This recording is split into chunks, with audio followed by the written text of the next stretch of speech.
All right, I think we are live. Welcome again to another edition of BDQ Cast. I am Code Dameron, and I am here with my co-host Kira Mode.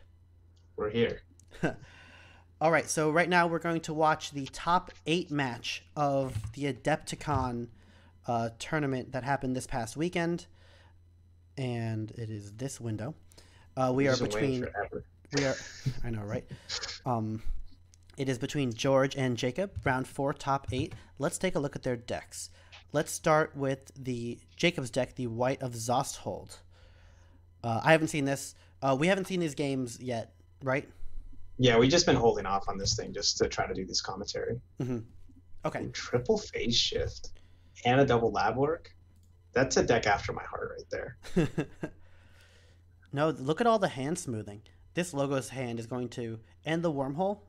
Yeah, and a mother. So every time he plays Logos, he's going to play 5 or 6 cards and then draws the whole hand. I just noticed this is an FTC deck. There's a library access to seed. There's So basically, I mean, it'd be super easy to trigger too. You can library access with an FTC. You got phase shift is double triggers, wormholes double triggers. It's got the key charge.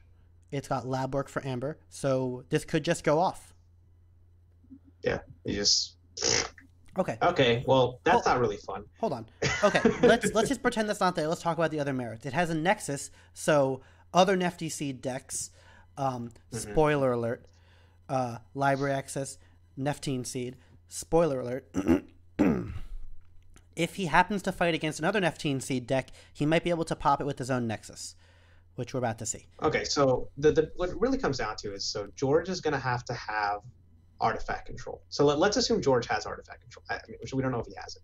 Right. But if he has artifact control, what's the other route for this deck to win?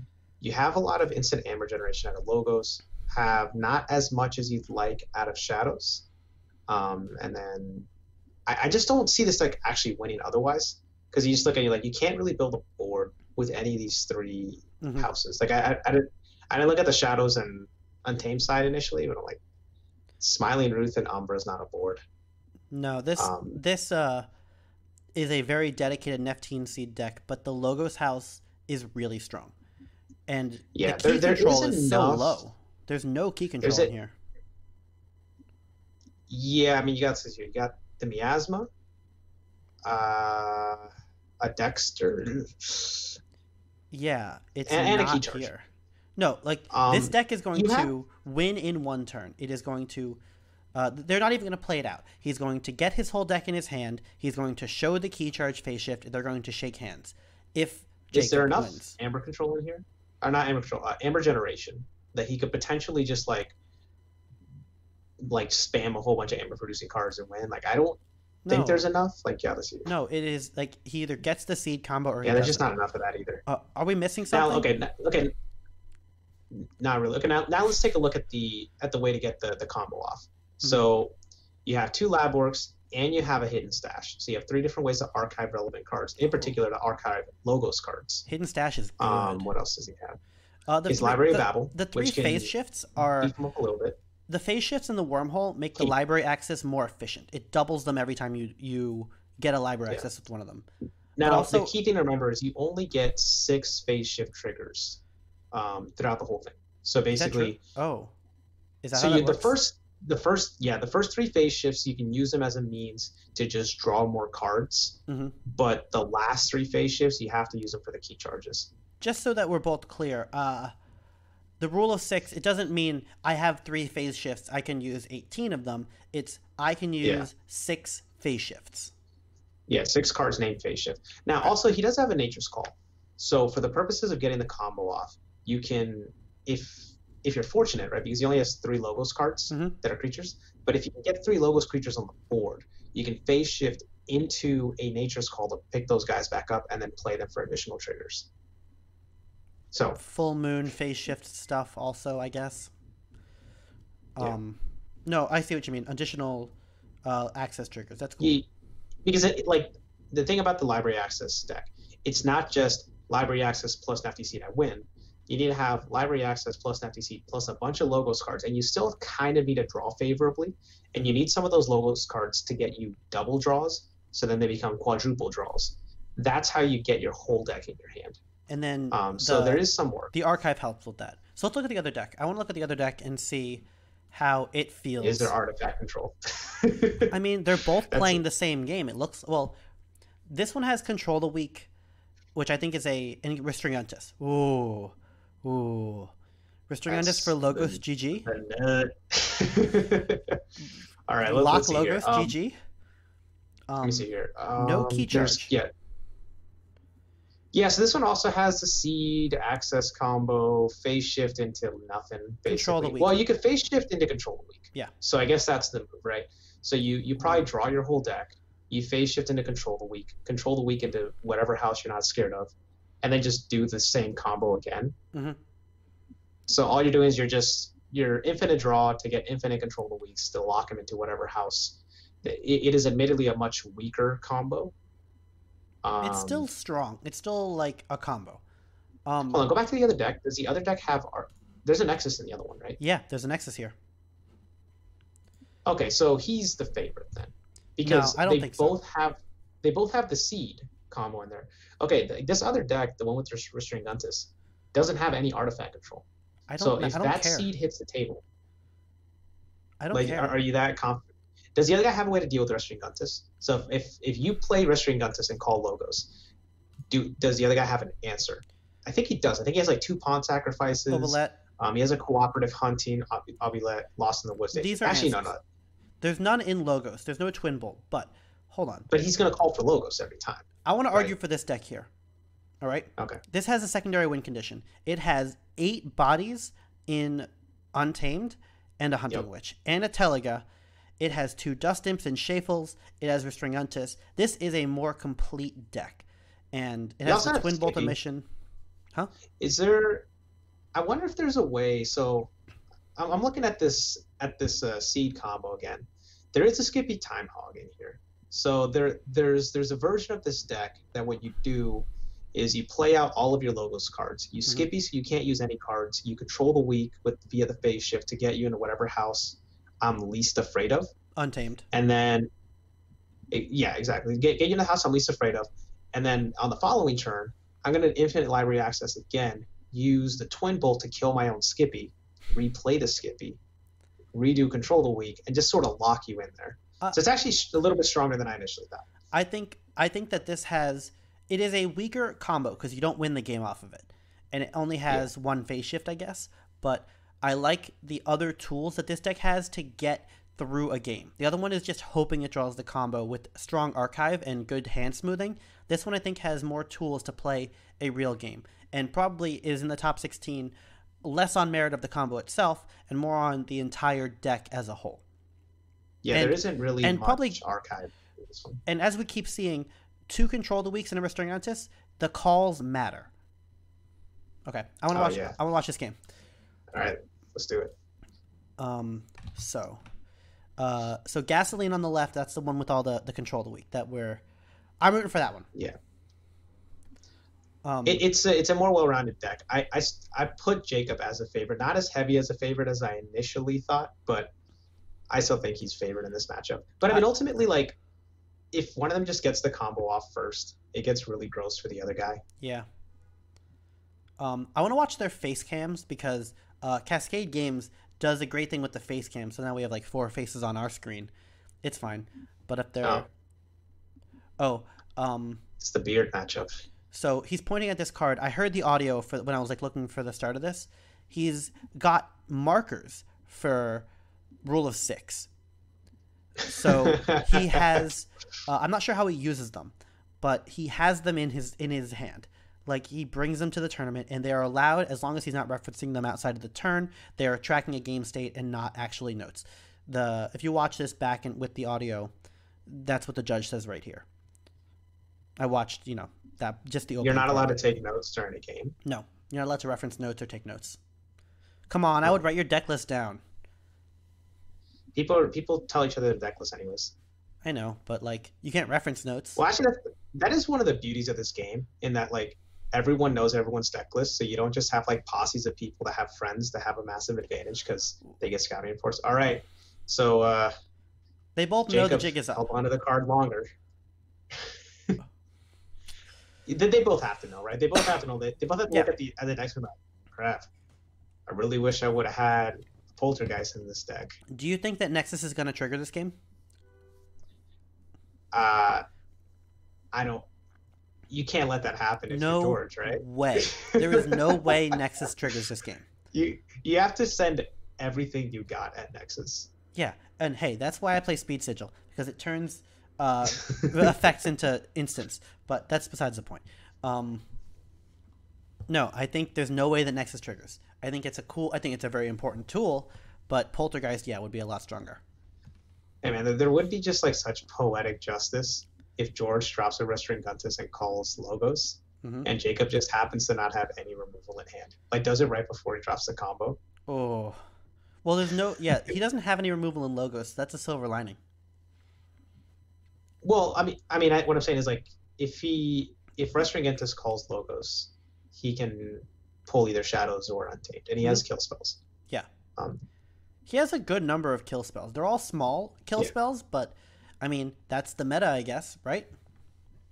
well, they're good because like in particular, the double pawn sacrifice is really useful against opposing nexuses, which is Oh, yeah. one of your bigger concerns that you would Uh, have when trying to get this combo off. Yeah, I remember the winner of the first uh the backer slosh with the crazy deck with the bait and switch and the double time traveler had two nexuses in it. And I remember liking it for that reason. If those both got hit with the pawn sacrifice, I would be so sad. See, this is why I play Sanctum. Like you don't care about pawn sacrifice.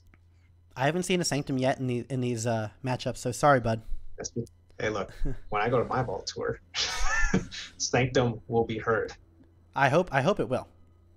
Yeah. because like someone has to represent the clan. I mean, yeah, they are. They're just in the pools.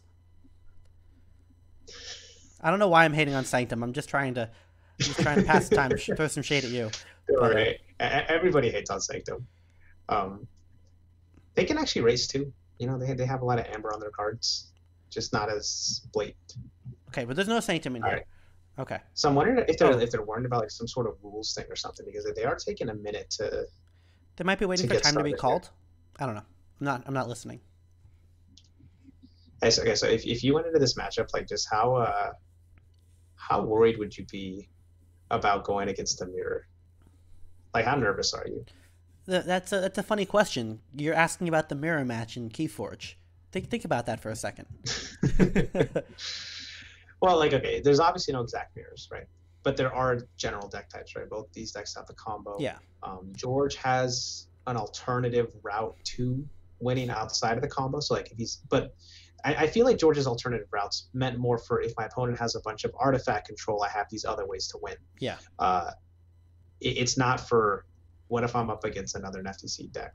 Whereas Jacob's deck, he doesn't have another out. It's like you are just seed or bust. I think you are always on razor's edge, no matter what you're playing against a combo deck like this. Really, or any combo deck, as long as you know the combo. Like, I would feel bad for the guy who comes to this tournament, sees this deck, thinks it's crap, and then gets blown out. I mean, that's how you learn.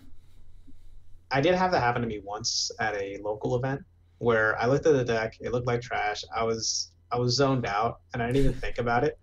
And then he riffs the combo turn 2, and then I didn't feel as bad. Because Yeah. like, oh, okay, I just got blown out turn 2, but well, I wouldn't have stopped it anyways. Yeah. I think Jacob has a better chance of if he combos off, he wins because he has the key charge with the phase shift. Yep. And that's the scary thing. That's what George has to be afraid of. And I think George wins 2 V combos. I don't know the math of it. Is there a way to combo off without the Neptune seed, Nepenthe seed? Sort of. It involves you having a lot of cards on your board. Oh, look at that! Turn 1 hidden stash. I don't know what That's he put. great. I don't know what he put. It's a logos card. I mean, Some logos card. Okay. It That's doesn't even plus matter one. what it is. Just draw fodder. Oh.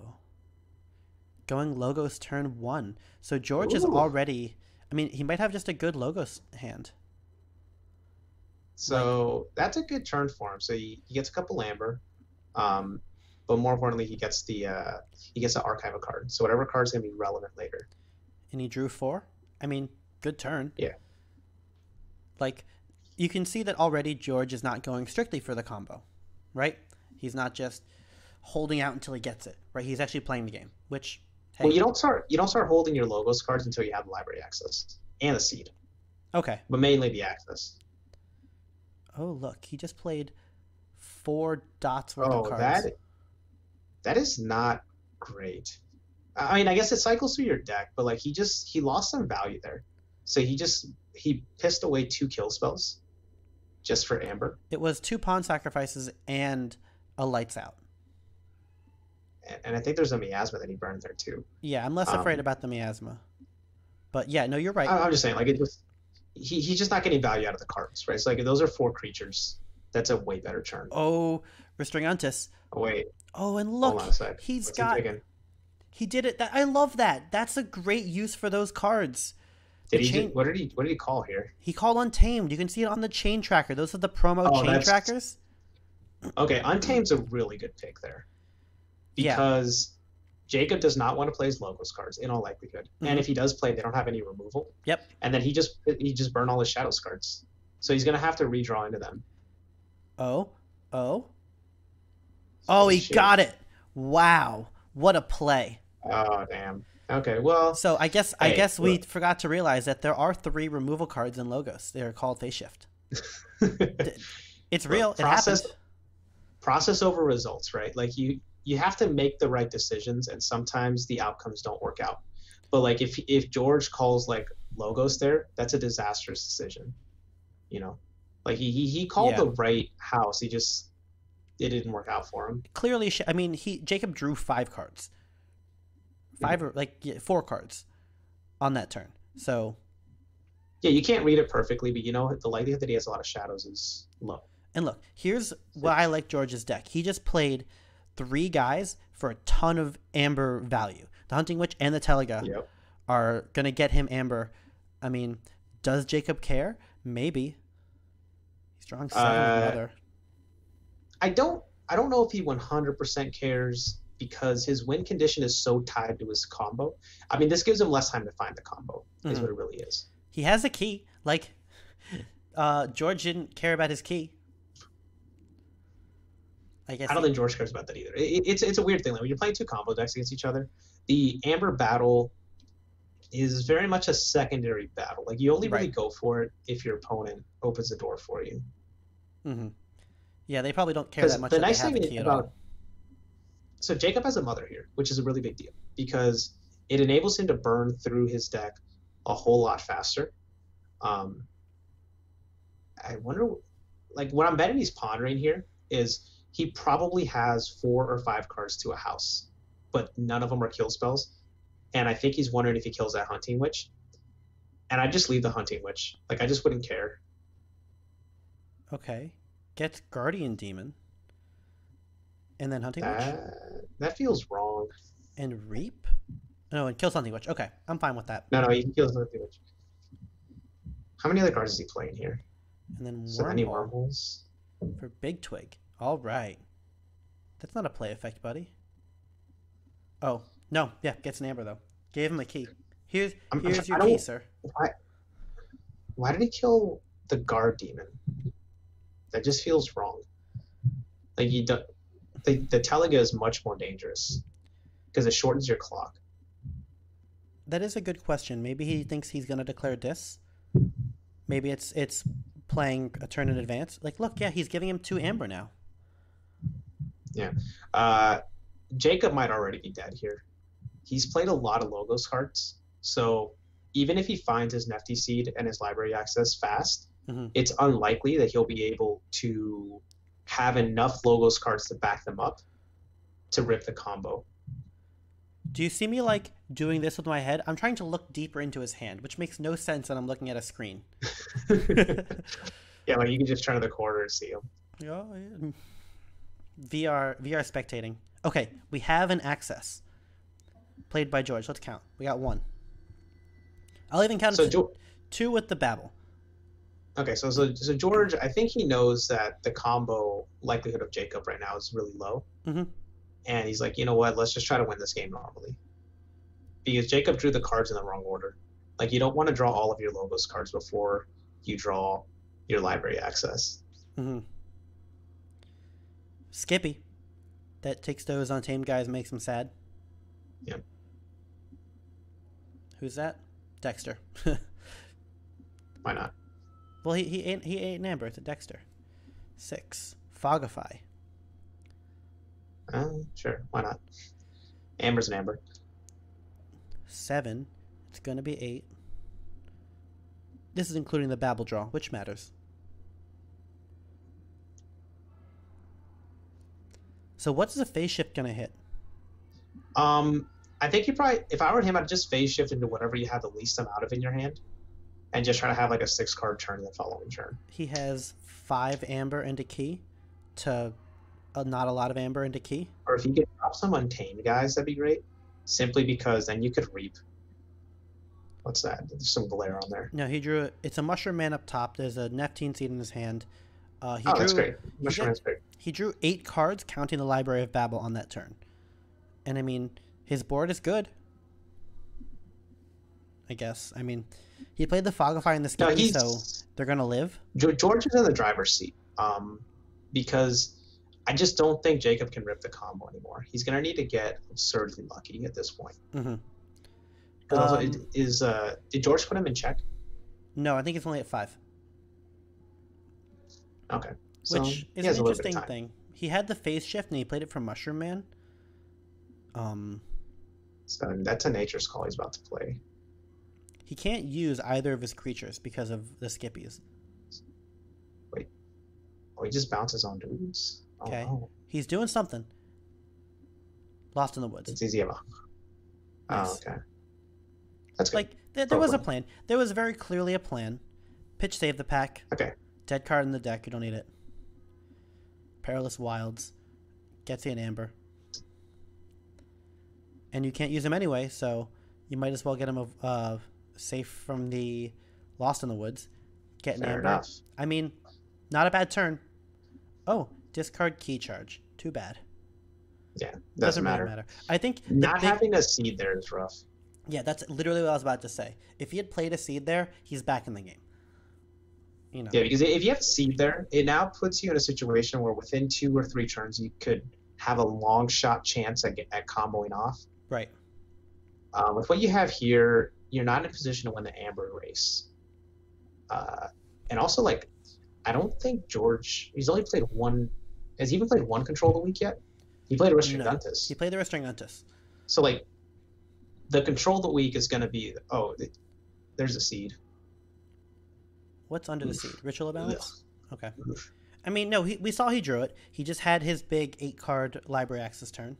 He's holding the cards in his hand upside down, not intentionally. I thought I was missing something. I thought there was a new thing that the kids were doing.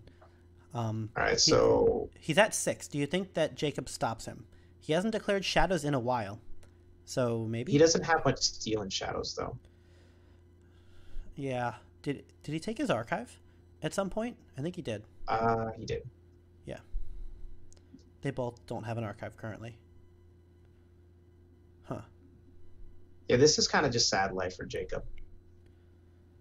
Like, I can imagine him just cursing under his breath every turn. Like, all these cards just do nothing.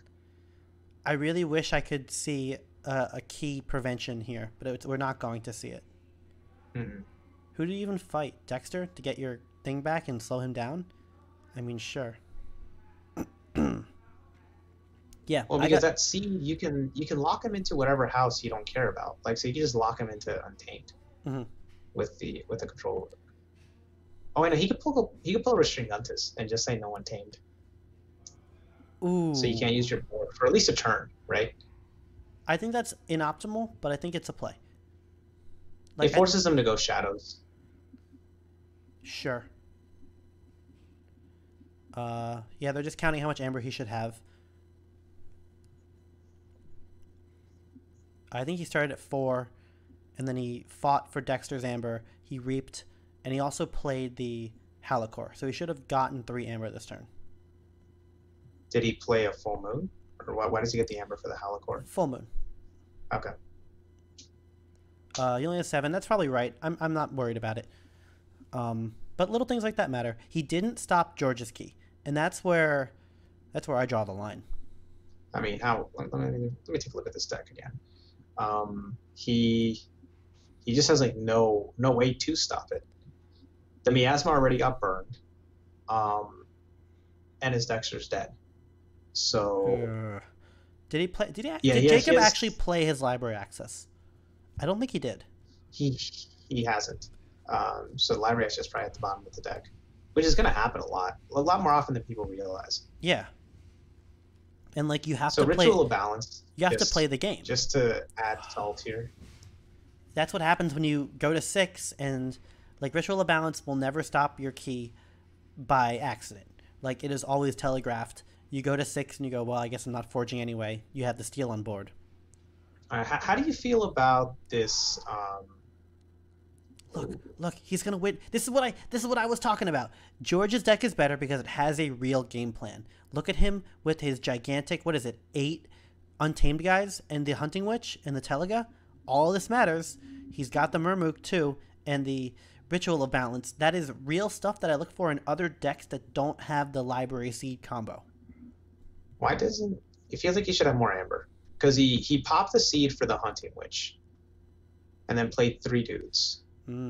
Because he forged. He started with 0. Twice. Oh, he should be at 6 if I'm counting this right. Yeah, he is. Because he has 2 Untamed guys, plus the Ritual of Balance, plus the 3 dudes after Hunting Witch. I'm counting 6. It looks like he has 5. No, I see 6. I don't know what you're looking at. My bad. I'm talking about George. Yeah. Okay, so there's the Dexter. That's like the one card he has that bails him out. Yeah, important. Very important. But he has like literally no other keys now. So if George reaps for 1 Amber next turn, it's over. I mean, he's going to reap for 8 Amber. Is it the guy at the bottom? Is that another Untamed guy past the Dust Pixie?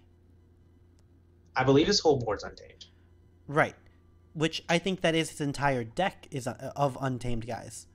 Yeah, he got his full squad. Oh, look, he plays this just to take the Amber, which I think is the better play. It's the safer route. What he should have done, just play Untamed. You have the Ritual of Balance. And the Murmuk. Yeah, like he is eschewing the handcrafting. Ritual of Balance. Control the Weak. Okay, yeah, it's over. Control the Weak for, which Control is basically miasma. Yeah.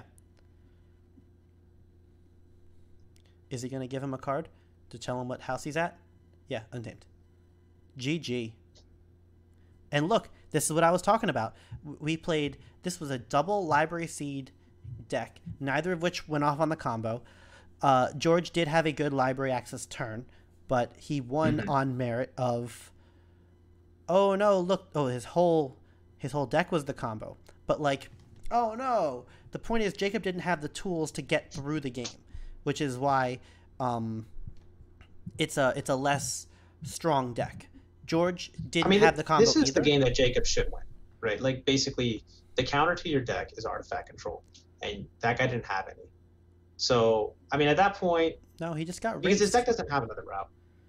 No, I think he got Amber pressured. His board was always smaller. His turns were always less efficient. He was always digging for the combo, and if he doesn't find it, he doesn't win. And even if it was good that George abandoned the combo really early. Mm-hmm. Because I think he saw an opening. Like I kind of feel like once George saw that Jacob is playing a lot of Logos cards, I think he knew like this combo thing ain't happening. Mm-hmm. So I don't need to wait on my combo. I could just win now. Yeah, there was a very clear turn on I think it was a Library Access turn where he decided to actually switch game plans, and I think that is important for this deck to have the plan B, or maybe he considers it the plan A. I'm not sure. I would suspect that the way he played that was his plan B, right? Mm-hmm. Because his deck isn't strong enough to take on the majority of the deck straight up. But if you're up against a gimmicky deck that doesn't have any board control really, or board presence, right? Because there was board control on the other side of the table, but there wasn't really much way to build a board. So you okay, against those decks, my Untamed board can actually be something. Against more, more normal decks, not so much. Yeah, and I noticed that he did the Restringantis play? I'm sorry, the Library Access turn after he lost his Restringantis to the 5 Logos turn. And he goes, oh, he just played 5 Logos cards. That he was probably perfect. yeah, now I can actually abandon it and play the regular game. And still, he had a good turn.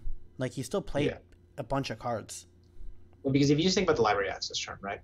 You need to play the seed, right? Mm-hmm. But then you also need a couple turns of handcrafting to get enough Logos cards in your hand so that way you can actually burn through your whole deck. Mm-hmm. And when you look across the table and your opponent's already played half of their Logos cards, the chances that they're going to end up with a 5-card hand of Logos is super low. And that's where you want to be. Let's talk about Jacob for a second. Do you think he had another route? Do you think he misplayed anything? I think he was digging aggressively. He had very good turns. He had a lot of lucky things where he played 5 cards and drew 5 of one house. He had good turns and answers. I don't think he had a chance, honestly. I think that deck is only combo. And now, look, as far as I remember, I don't think he mulliganed, did he? No, he had turn 1 Hidden Stash. That was great. That's a great turn 1. Into 5 shadows. I don't mulligan that. No one mulligans that. I mean, I would. Hidden Stash plus 5 just think shadows. You want to get that. You should try to get the seed first. No, you don't mulligan a 5 or 6 card play hand. No way. I mean, it's not like it was the worst play ever, but no, I felt like his deck had a very good chance to win that. And I mean, some of it is just that we never saw the Library Access, right? So that Library Access is in the bottom 5 cards of his deck. What I'm trying to just kind of get to is I don't like when people say, "Oh, I lost because the cards were on the bottom of the deck," right? Because that was happening at the end. It goes, "Oh, look, here's the last 3 cards in my deck. It was Seed, Library, Bad Penny," and I'm like, "Yes, that is very unfortunate." But George didn't find the combo either, but he had the plan B, and Jacob was playing a deck with no plan B, so you're not allowed to be mad when it doesn't happen, because for every time it doesn't happen, you're gonna hit it on turn 3, right, and just blow the game out, right? You sometimes you miss the bus, and sometimes you catch it just when it's pulling up. Yeah, he's trying to high roll through the tournament, right? And the high roll didn't pan out for him. And that's why we congratulate everyone congratulations to both of these guys. That was what, top 8, I think. Yeah, top 8. Mm-hmm. They both made it through the pool. They both had the good deck, and you have to bring a good deck, play consistently through the pool, and then you have to high roll through the top cut. That's how you win a tournament. Yeah, if you're showing up with the Library Access deck, you just need your Library Access and not be in the bottom 5. No. That's the opposite of what I was trying to say. What I'm saying is you gotta have a plan B. Go, George. So I guess the question is percentage-wise, right? So if you're Jacob and you're playing this deck, what percentage does the Library Access hit? And I think if that percentage is 80%, then you're good. And you just have to accept that you're just going to lose 20% of the time. So you get to the top cut and you say, I just need to hit the 80% 4 times in a row. Okay. And that's the game plan. And it's going to happen, right? So ultimately, when you think about these types of decks, if enough people play them, someone's going to hit every single game. Mm-hmm. And most people, they're going to have their monstrous hand just never hit. And you only need it to miss once and you're out. But if you have the high roll, you're good. Yeah. Anyway, that was an exciting match too. I didn't expect to see 2 Library Seed decks go up against each other and then play a traditional game. That was awesome. Spread the cancer. Thanks. Anyway, thanks again for watching. This was Bouncing Death Cork cast. And check us out on the podcast. Check us out on the Discord. Thanks for watching.